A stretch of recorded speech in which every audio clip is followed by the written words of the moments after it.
Oh, time to get up. Gotta go meet the sun. Oh yeah.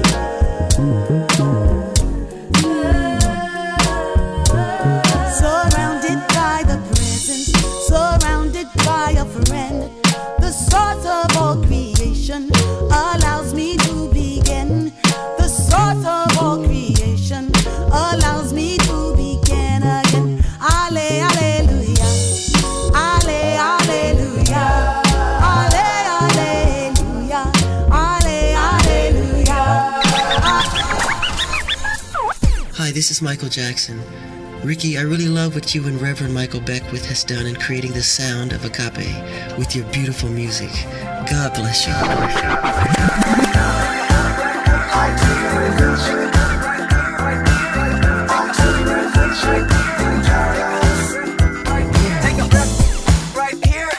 Peace and riches blessings to you. This is Michael Bernard Beckwith, the founder and spiritual director of the Agape International Spiritual Center and the author of Spiritual Liberation, Life Visioning, Fulfilling Your Soul's Potential, and 40-Day Mind Fast Soul Feast. You're entering now into the vibration of Wake Up, the sound of transformation, a weekly program that invites you to discover not only who and what you really are, but to embrace the evolutionary impulse that governs all creation, that you may live up to your true potential, that you may anchor the realm of ever-expanding good, the realm of excellence on earth as it is in the mind of the infinite. Today, you're listening with the ear beyond the ear, that you can begin to catch that there's something magnificent about you and that your life is an on purpose with a purpose. Week after week, we will have powerful guests who have embodied spiritual principles and who are activating their own potential to begin to assist in the birthing of a kind and just global society of which you are to be a soulful participant. Listen with the ear beyond the ear and feel absolutely that there is something so good about you that it must be expressed. You have entered into the vibration of Wake Up, the sound of transformation. Come on, I'm taking an adventure in paradise. And guess what? I'm taking you with me. And that's the absolute truth. We're on an adventure of discovering more and more and more about who and what we really are, for we are infinite in nature, unlimited and illimitable. And so we're on this vast conscious adventure of discovering more and more about who and what we really are and allowing it to express. Breaking out of small paradigms, small ways of looking at life, limited points of view, so that we can always become more and never less than our true self. When we come back from this wonderful sound of rhythm and joy, the sound of agape, we're going to be with Sonia Barrett, the author of Health, An Inside Job, An Outside Business, Journey of Possibilities, The Holographic Canvas, and more. Listen to this. We'll be right back. People look around you. What do you see? Children going hungry. Pain and misery. Who's on the lookout for the sea? Who's on the lookout for that we don't even know? Where the road leads for the unborn trees. Who's on the lookout for the sea? We're taking more than we really need. Protect the sea. Who's on the lookout for the trees? Protect the air we breathe. Don't wait, don't wait. Thinking about it too long. Act on what you know, what you feeling. Don't wait, don't wait. Been thinking about it too long. We got to elevate and be strong. Got a lot going on. It's magical. Can't you feel its power? For the children now is power. See. Who's on the lookout for the sea? Who's on the lookout for the sea? That they gonna need. Gonna be on the lookout for the sea. People look around you. What do you see?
That's Georgia Ann Muldrow from her CD entitled The Seeds.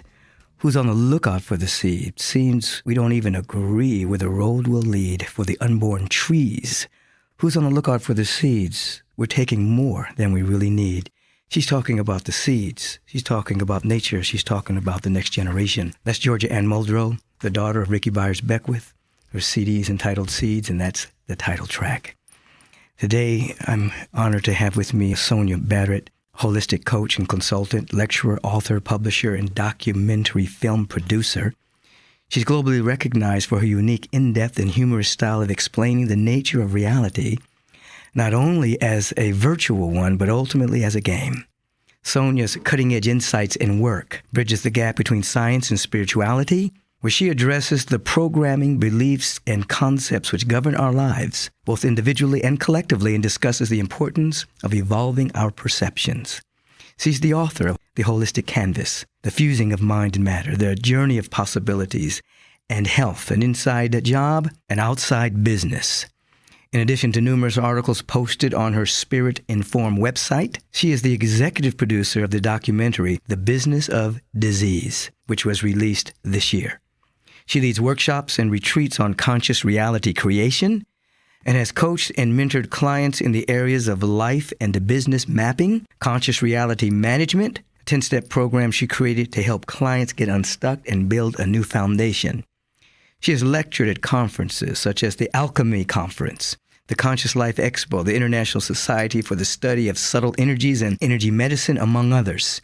She's appeared in the documentary openings, A Search for Harry, Ghetto Physics, the movie produced by E. Raymond Brown and Will Arndt, producer of What the Bleep Do We Know, and the soon-to-be-released Punk Science, the movie produced by Dr. Lawton. She's currently based in Los Angeles, California. Sonia, welcome to Wake Up the Sound of Transformation. Well, thank you so much for having me on your show. It's always an honor when you are invited as a guest. I don't take that lightly, so thank you. Well, absolutely. I'm glad that you're with us, and we have a lot to talk about. Before we get started, tell the audience a little bit about you and about your personal background and spiritual journey and kind of what led you to your current work. Well, let's see. I like to say that I was definitely born with a curiosity, and probably a very deep curiosity, and it probably expanded into areas outside the norm, what most people typically probably examine. However, I went through my life from birth to teenage years and was very curious then and dabbled in trying to understand things like even the Bermuda Triangle and a little bit of Edgar Cayce and all of that. However, life happened after that. You go past those years and then married, have children, and it was actually after divorce. It was at that period in my life, actually 1992, where I decided to really dive in. I didn't know what I was diving into, but when I say dive in, I needed to understand what I had gone through. I needed to understand just more about what this whole idea that we call life was about. What was it that we were really doing? And I really wanted to understand it without any books. And it was a period in my life where I was completely unexposed to even the concept of metaphysics, coming from, a church background, growing up in the church. Right. So I didn't know anything about that, psychics, none of that stuff. I didn't know. So I knew, however, though, I have to say, with some of the church background, the concept or the idea that we have about Jesus or this being they call Yeshua, I knew that there had to be something to it, regardless of whether we believe it to be a fact or not. Somebody wrote some information, then there was some science involved. Right. So for me, without having even any idea of quantum physics, and couldn't even meditate, I set out diligently on my own. Every morning I would get up and I would try to do this thing called meditation. I only knew prayer, but now I'm thinking, okay, there's something here. And then one day, out of that kind of diligence, just something happened, and it was just this feeling, this energy that absolutely filled me. I understand it a lot better now, but just sort of overwhelming vibration. Mm-hmm. I was sitting in the lotus position and breathing, and I think somehow I don't want to say it was an accident, but somehow it just happened. I caught the right breath. Right. And then I was like a child in a candy store after that. Some kind of spiritual alignment took place and you were able to see differently. Absolutely. And I started to realize, I thought, my God, I was feeling as if I was seeing behind the veil. It was the backdrop of all of this thing that we call life, this physical reality. And so for 10 years, I diligently, on my own, went about this thing. And, after 10 years, it was actually in 2008 that I would say, came out the closet.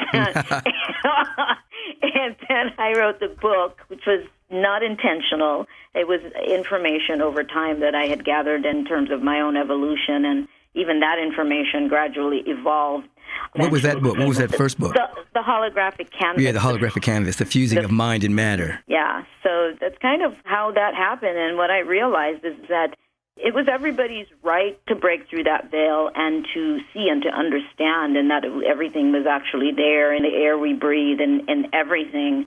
Anyway, Right. It was all information. I Right. realized that over time, that it was all made up of data. Right. It's made up of information. Right. I appreciate you speaking about that specific period in your life where you shared a greater sense of awareness of the world we live in. Now, how do you view reality now? What is your concept of reality, if I can ask it that way? Oh, wow. I know that's a big question, but you can give us a bite-sized piece.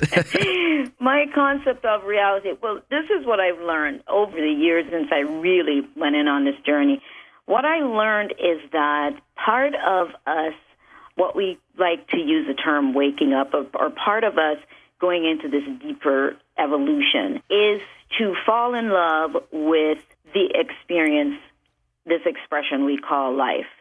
I realized that it wasn't about avoidance and it wasn't about disliking, but it was really this understanding of just how incredible, in all its joys and pain, how incredible this experience is that we call life and that we call reality. Mm-hmm. And that's really where I come from in terms of what I now understand. Not that I don't go through challenges. I like to make that clear with people. But what I understand is there is a love that I do have for this experience. The fact that we've come here in these vehicles, in these bodies, and are participating in this incredible rediscovery of what we already are. So you would agree that life on its own terms is alive, it's magnificent, it's everywhere, and that we have an opportunity to participate in our own aliveness, an opportunity to participate in our own awakening to the aliveness that's all around us. So you seem, Absolutely. Yeah. So you seem to carry that. Some people think that people that think like that are too optimistic, but I have a tendency to think that an optimist is just an individual who knows the solution to all the issues, whereas a pessimist doesn't see any solution. So optimist is not a person that hides their head in the sand and, as you said, doesn't have challenges or believe that the world doesn't have challenges. But we're aware in this journey of life that there's possibilities, there's potential, there's solutions. And so you seem to carry that frequency as well. Yeah, well, that's just it. You know, what you said, for some people that think, oh, well, you're being too optimistic, or what is it, rose-colored glasses. Right. I think that there is something that is missed in their interpretation, though, of saying that you've fallen in love with life. There is something that is missed. And what we're saying, really, we're saying that the whole idea of existence is fascinating. That's really what we're saying. And if somebody could step away from their situation for a moment and recognize the fact that we are doing this thing that we call existence, that in itself is just fascinating, because we're all scientists. Everybody is trying to understand it and to figure it out and to see where you fit in. That in itself, there is beauty in that. So it's not the illusion of, thinking, oh, everything is just wonderful. It is wonderful, and it is not. It's a paradox. Right. So Right. Well, our Native American brothers and sisters would say that one of the first miracles is the fact that anything exists at all. Exactly. And the fact that we exist and we're conscious that we exist is a mighty miracle and a big step in the evolutionary causative factor. Oh, yeah. It fascinates me every day. And like I said, in 1992, when I entered into this other space, that fascination has lived with me. and to realize that you tapped into an understanding where you understand science, you understand things that you probably would not have been able to understand, and not because you're even reading about it, but simply because you tapped into it and it's there. Right. And that is my thing when I do any workshops or lectures. I really like to emphasize that fact, is that there is nothing necessarily unique about me per se other than my intense desire at the time, which really propelled me. But this is an opportunity for any and everyone.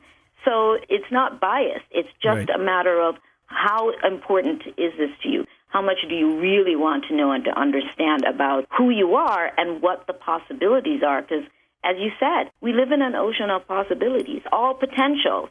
So we're just living another, potential. And it's the same with any story we're playing, anything going on with our lives.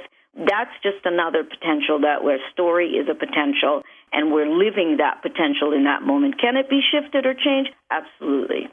If you're just tuning in to Wake Up, The Sound of Transformation, today I'm with Sonia Barrett, the author of The Holographic Canvas. That was her first book. The author of The Journey of Possibilities, and her latest offering, Health, an inside job and an outside business. And we're going to get to some of the things in that. I love the way she's using the word fascinating, that we become fascinated by existence and the fact that we exist, and also that we're all scientists on a path of discovery about our infinite potential. I love those words. It really speaks to the truth of our being. Now, Sonia, one of the things that you teach is that you say that most people play safe spirituality. What do you mean by that?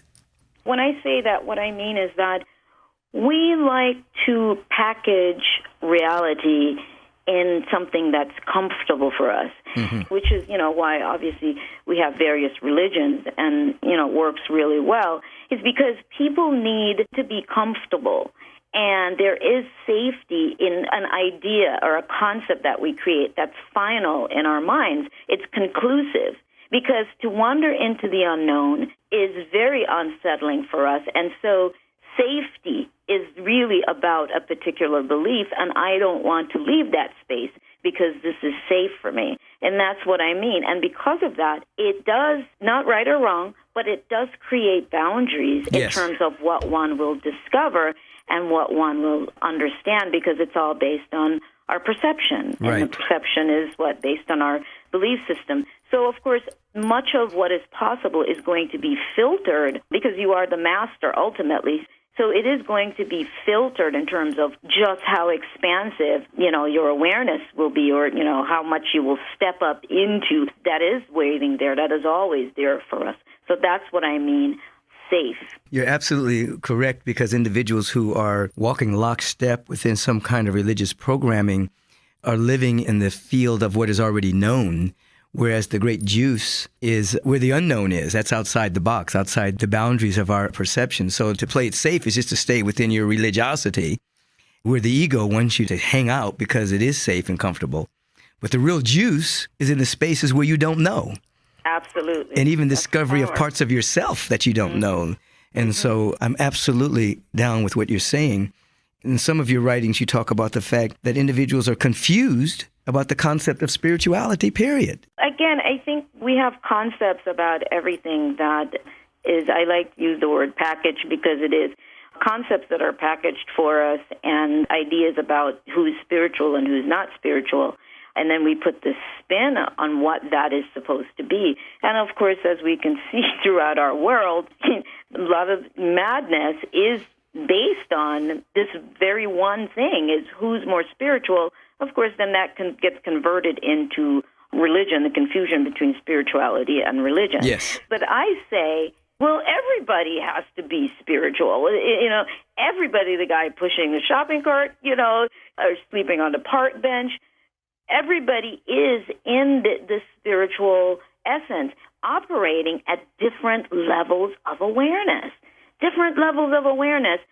But we're all participating as spirits in form in this experience, as opposed to I'm more spiritual than you, and it turns into this ego thing because we can't see the full picture. And the idea of spirituality then, again, is associated with our packaged concepts of religion and packaged concepts of what reality can be. So we've limited the possibilities, if that's even possible, but obviously it is. So we've limited what can be, and then we target that as spirituality. So that's kind of where I was coming from. Right. And in many ways, you talk about people are just basically living a conditioned or a programmed life, and that they're afraid of change, stepping outside the box. Now, one of the mechanisms for keeping us in the box is fear.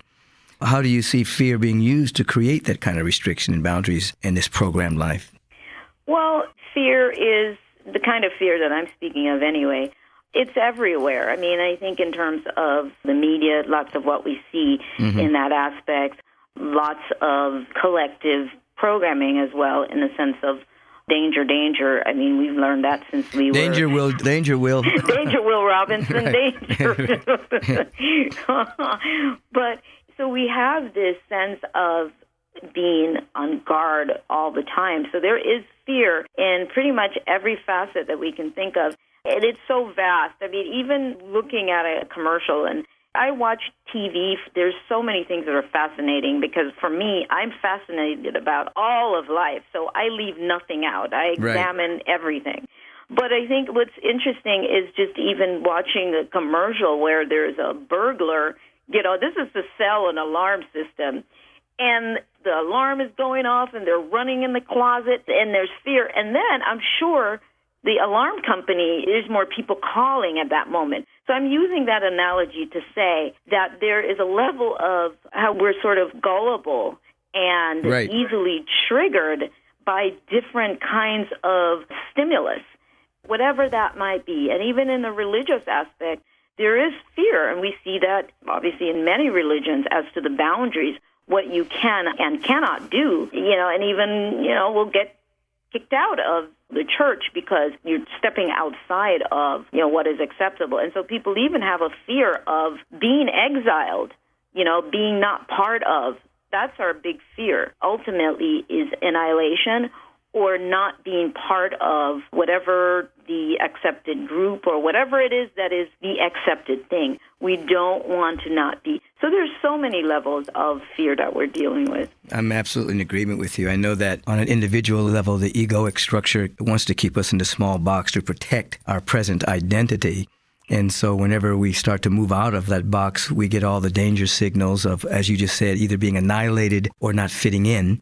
And of course, that happens on a societal scale as well. We have the corporate media programming us into who to be afraid of, what disease to be afraid of this month, what group of people, what color skin should we not like this year, what religion we should not like. And we have the corporate media beating down upon us. And it's relentless. It's every day. And so fear, unless people are waking up, they're basically unconsciously run by this fear and seek to stay within a very small way of thinking, not even really thinking. It's called mentation, a rehashing of previously held thought forms.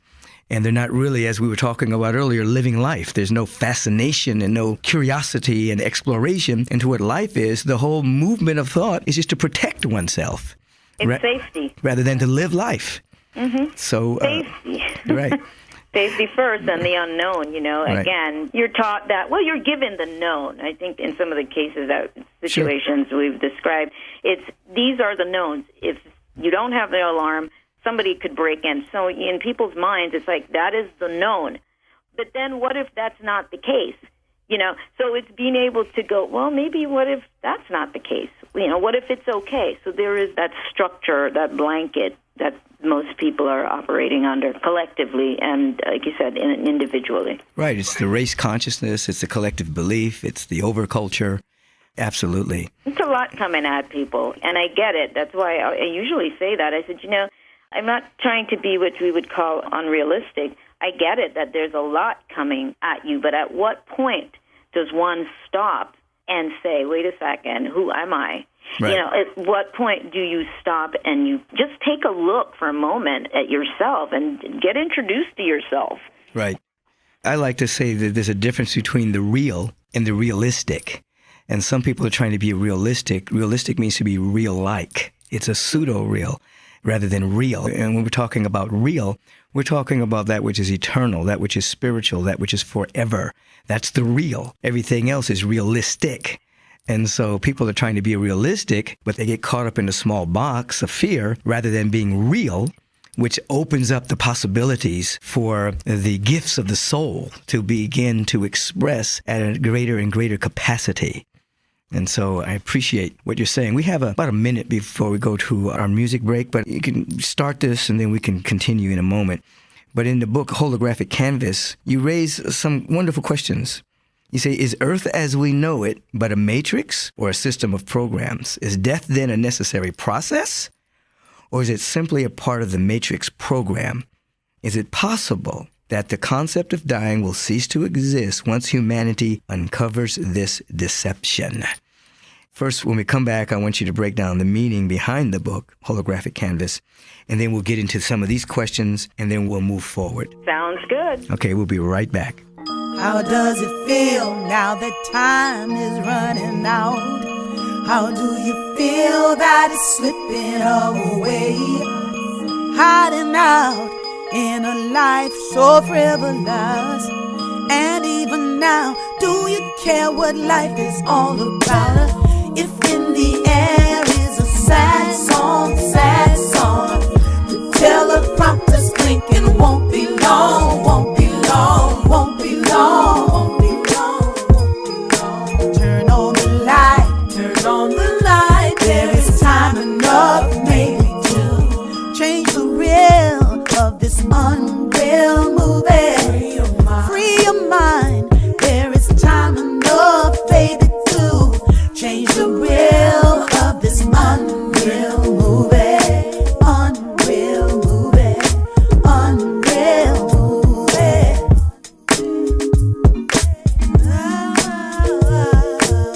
Put on the reel where there's more than enough to share.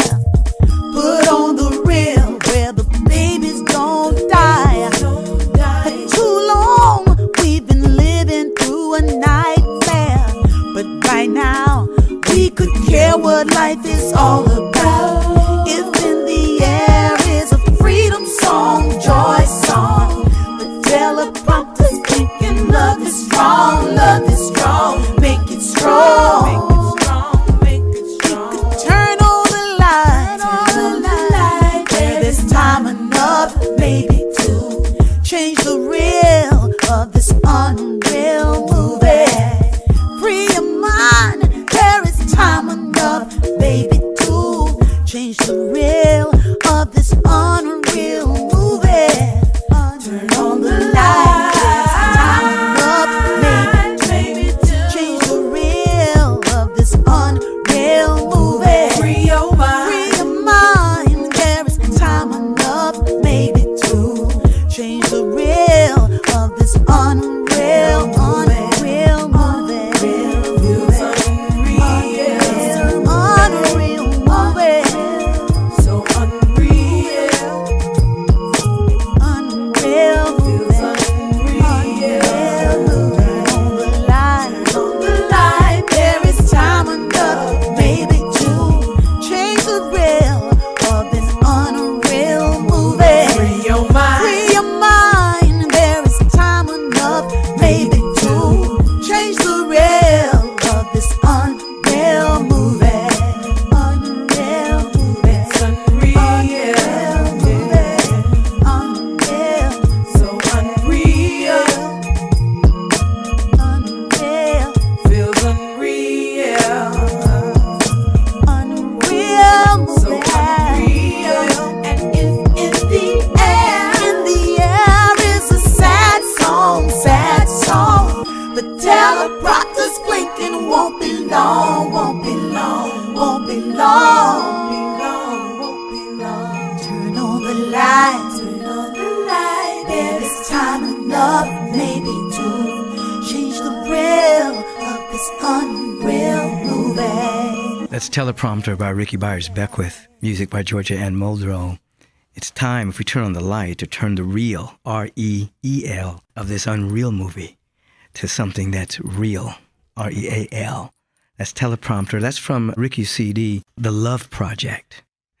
We're back with Sonia Barrett, the author of Health, An Inside Job and an Outside Business, first book, Holographic Canvas, next book, A Journey of Possibilities. And before the break, I was asking her about the holographic canvas, and that is Earth as we know it but a matrix or system of programs?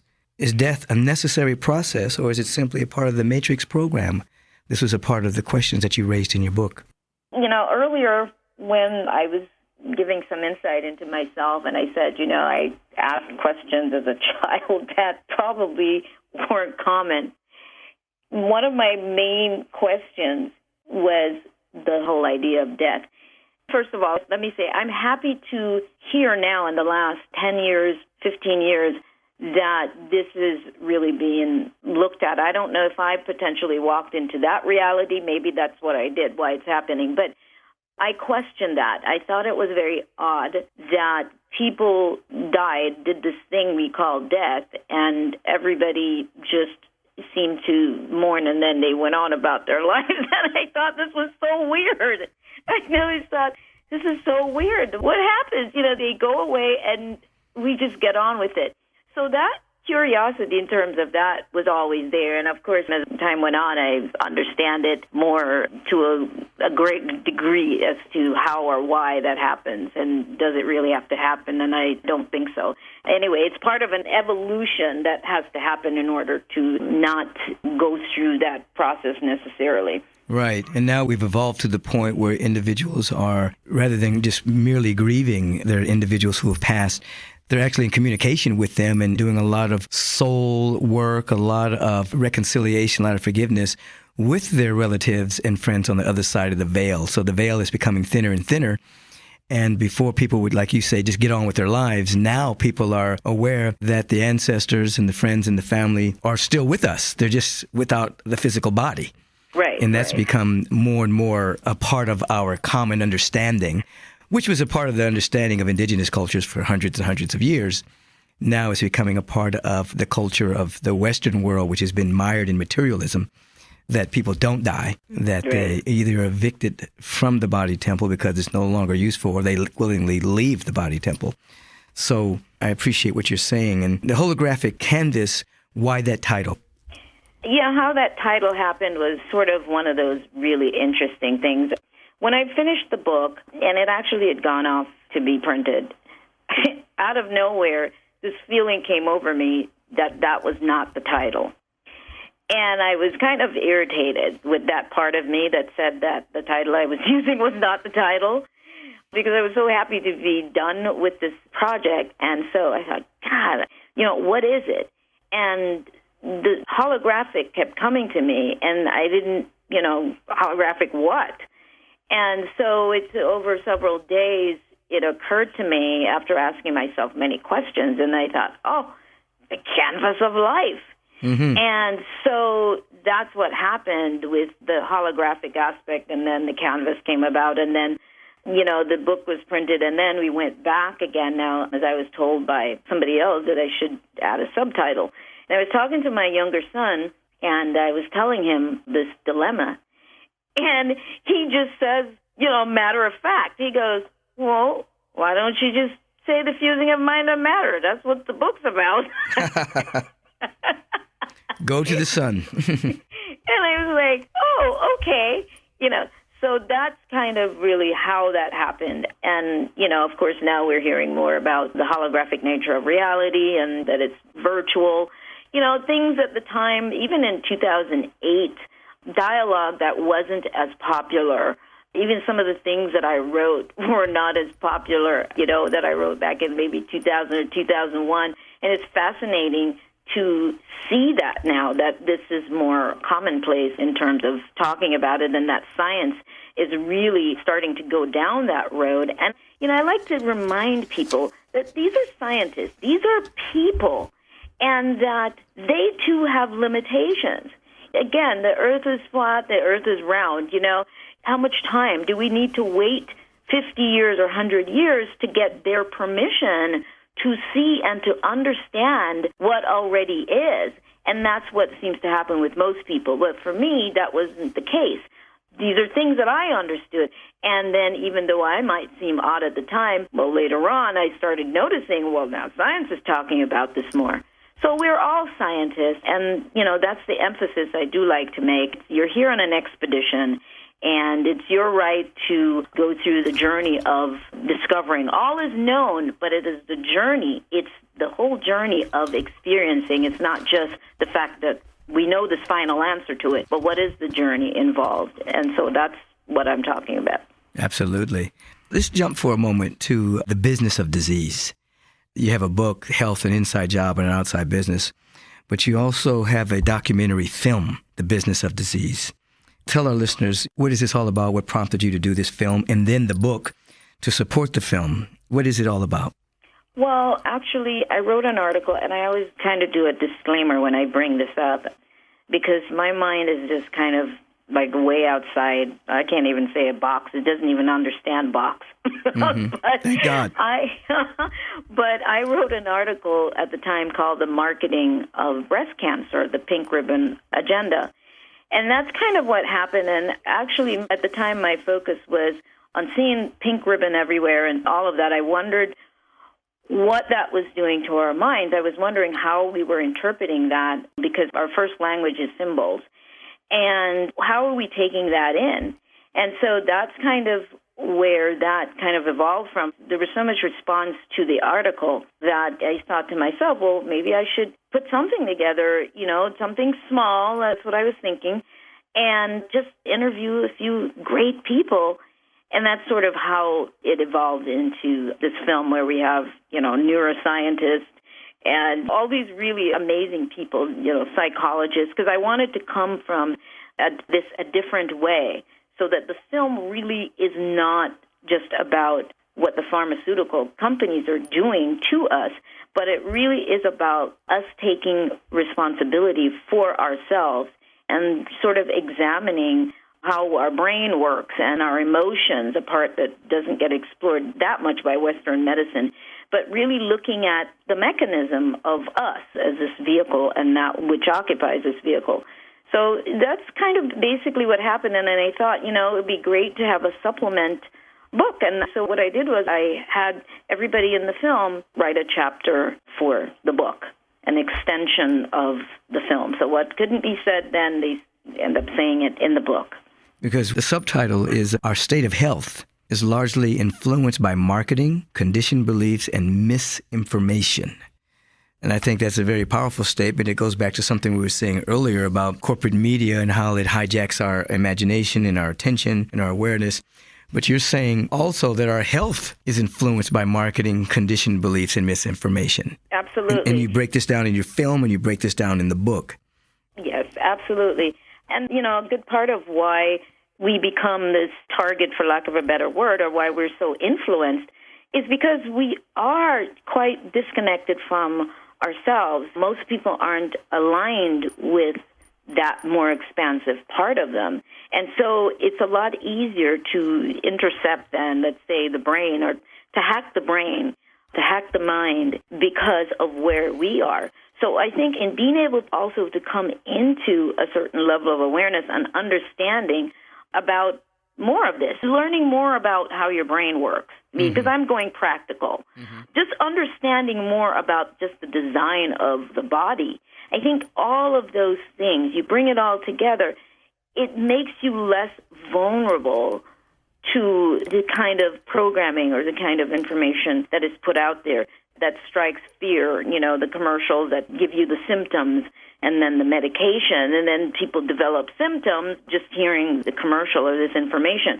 Well, would we be as vulnerable if we really kind of were more aligned with ourselves? Would we be so quick to take that fear on? Oh, absolutely. You're speaking my language, because a person will be subtly hypnotized into thinking that there's something called a flu season, which doesn't really exist. It's just something that's made up. I mean, in all of Gaia and all of the cosmos, all of Mother Nature, there's no such thing as a flu season.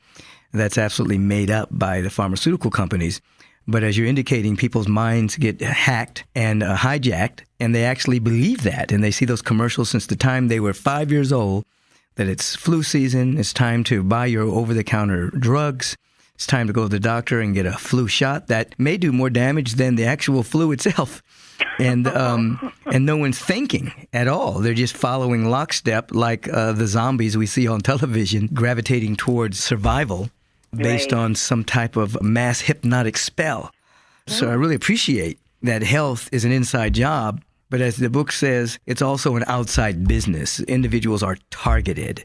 They know that if you're taking so many soda pops at a course of time in your life, that later on you're going to be treated for diabetes or pancreatic cancer, or, they already have you targeted, and they already have the pill, and they already have the money they're going to make from you.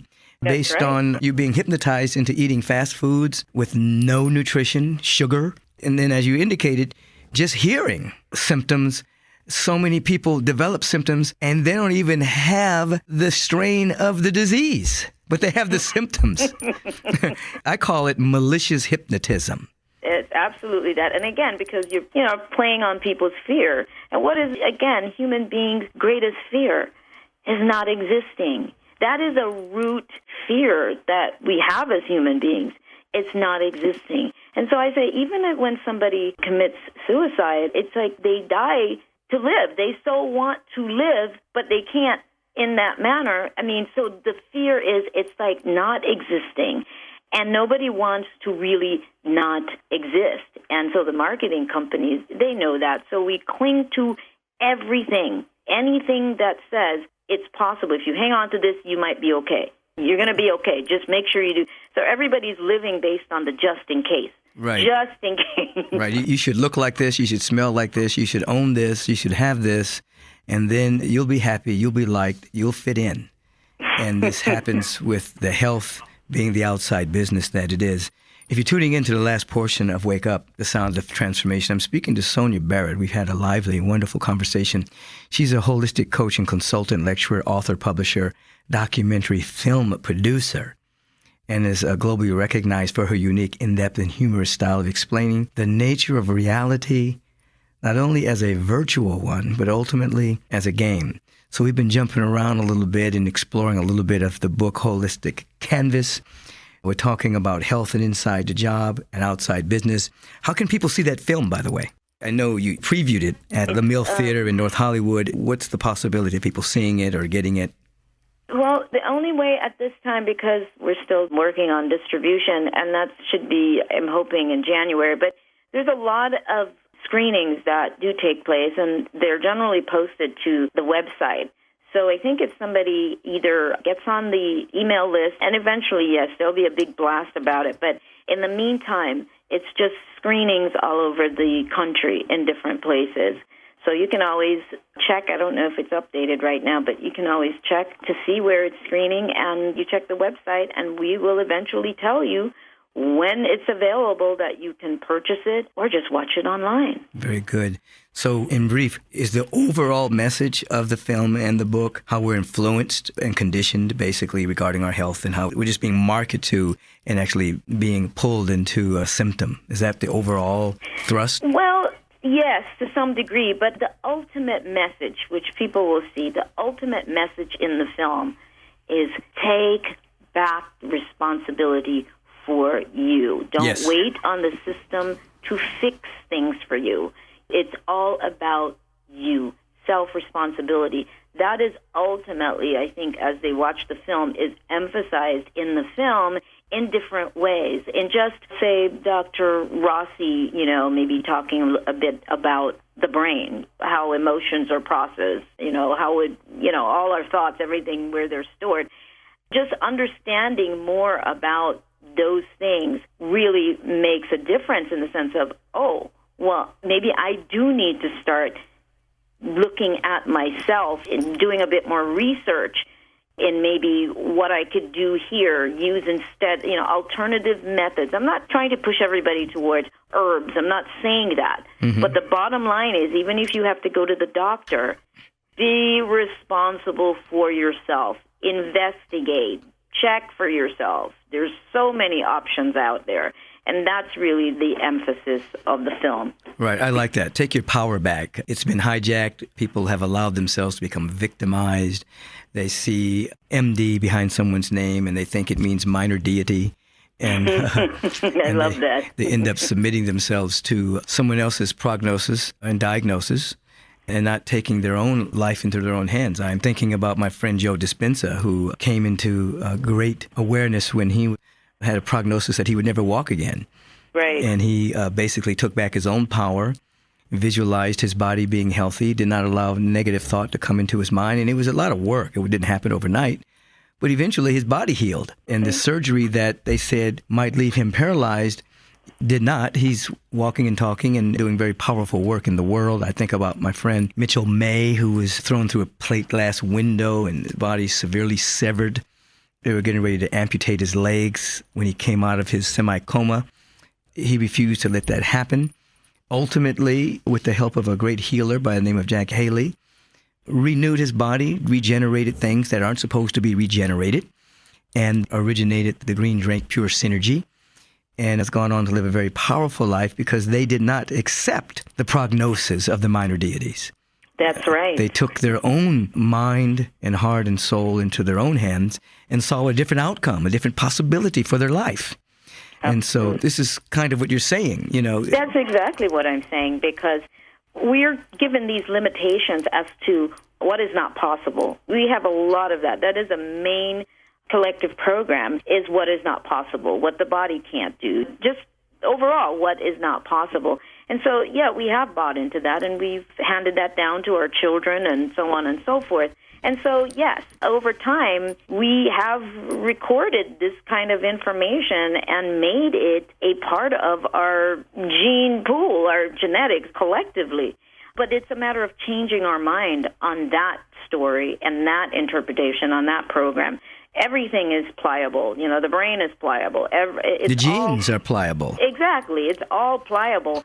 And there is no finality to what is possible. And so, you know, one of the things that I think I look at, which I find interesting with even people who are what we call the spiritually aware people, is the fact that they will say, all that exists are possibilities.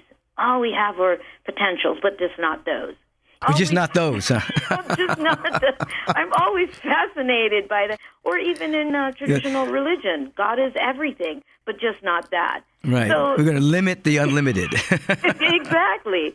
So we see this all the time. And we all end up coming up against it. And I explain that to people, even though there are so many things that I understand. And, you know, Dr. Ahmed Guzami, very honored. Yes, he acknowledges my ability to be able to do that and to understand science, things like quantum physics, without having taken a class or studied it in college. But the fact is that we have this ability to do just unimaginable, the unimaginable. Yes.